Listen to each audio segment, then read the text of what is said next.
Every night this week, we'll be bringing you a piece of our series, Tech Tyranny, recovering the ways that powerful tech companies are dominating American life in a way that has never happened before in American history. Most people are ignoring it. They shouldn't be. It's changing everything. Amazon's power over data is so great now that even the U.S. military is seeking their help. Within a few weeks, the Defense Department is expected to request a $10 billion contract that will allow Amazon to become the sole provider of cloud computing services to the military. What does this mean? A story we're not going to ignore. Matt Stoller is a fellow with Citizens Against Monopoly, and he joins us tonight. Matt, this is one of those stories that, like a lot of stories right now, they're just kind of passing people by. And no one's stopping to say, well, what is this and what are the implications of it? So let me ask, what is this and what are the implications of this? So this is what the Pentagon calls a potential revolution in how they buy information technology. And information technology is the heart of everything right now, yes, including war.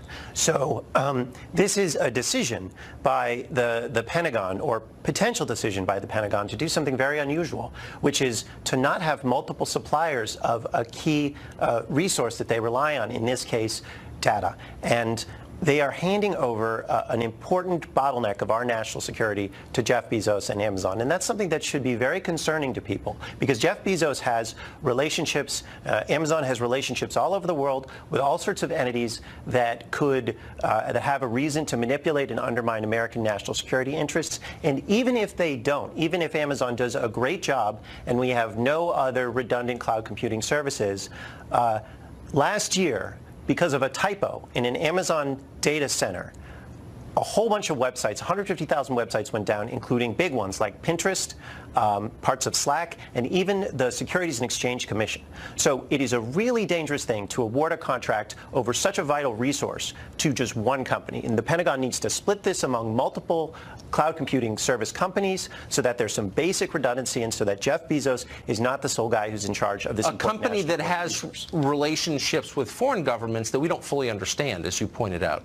This seems nuts. Why would we do something like this? Why would the Pentagon do something like this? I know, it's like a bad movie plot or something like that. I mean, what's the first thing that you're going to do if you get into a war with the United States?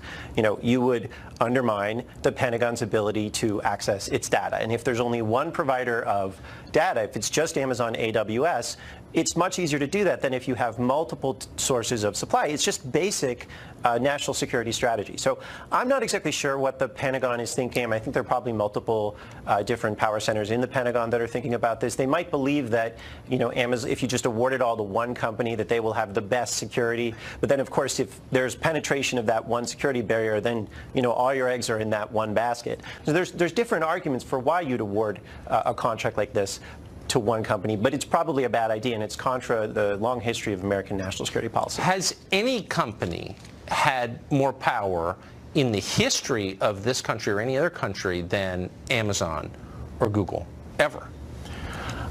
It's a really good question. I mean, I think you could potentially look at Standard Oil in the 1880s and 1890s, but they didn't have the ability to profile individuals, to manipulate individuals and individual companies the way that Jeff Bezos and the way that Larry Page does. So it's hard to say, but this is crazy. They could control your energy, but they had no control over your mind. Which seems a big difference to me. Matt Stoller, thank you for paying attention to this while most people aren't. I appreciate it. Thanks for having me. Thanks.